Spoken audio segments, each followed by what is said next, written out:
Bienvenue aux informations mondiales d'émission. Aujourd'hui, le titre du récit, pasteur ou politicien. Jacob a senti pour la première fois que Dieu l'appelait à être pasteur quand il avait 7 ans. Il vit en Tanzanie et dans sa jeunesse, plusieurs politiciens ont insisté pour qu'il devienne un homme politique.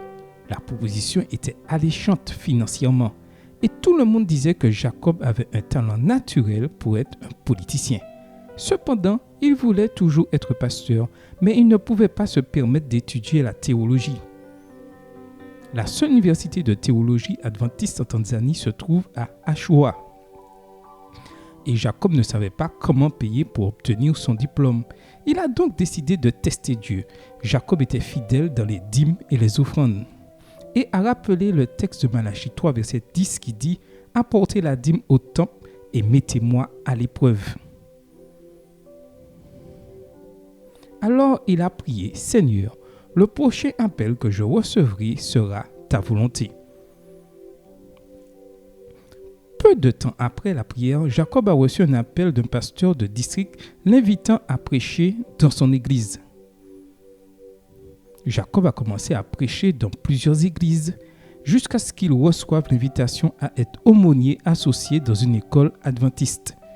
Après un certain temps, il s'est senti poussé à quitter son emploi d'aumônier et à fonder une entreprise.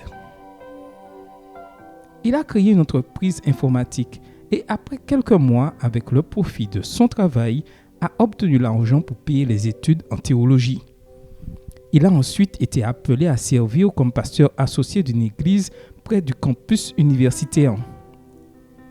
C'était un appel inhabituel, car de tels appels sont réservés aux diplômés en théologie. Jacob a accepté l'appel, s'est inscrit à l'université et termine maintenant ses études en théologie. En regardant en arrière, il n'a aucun doute que Dieu l'a appelé au ministère à l'âge de 7 ans. L'offrande de ce trimestre permettra de construire une salle polyvalente à l'université adventiste d'Arusha en Tanzanie. Ce bâtiment abritera le département de théologie et d'autres salles de classe. Soyons généreux et bon sabbat à tous!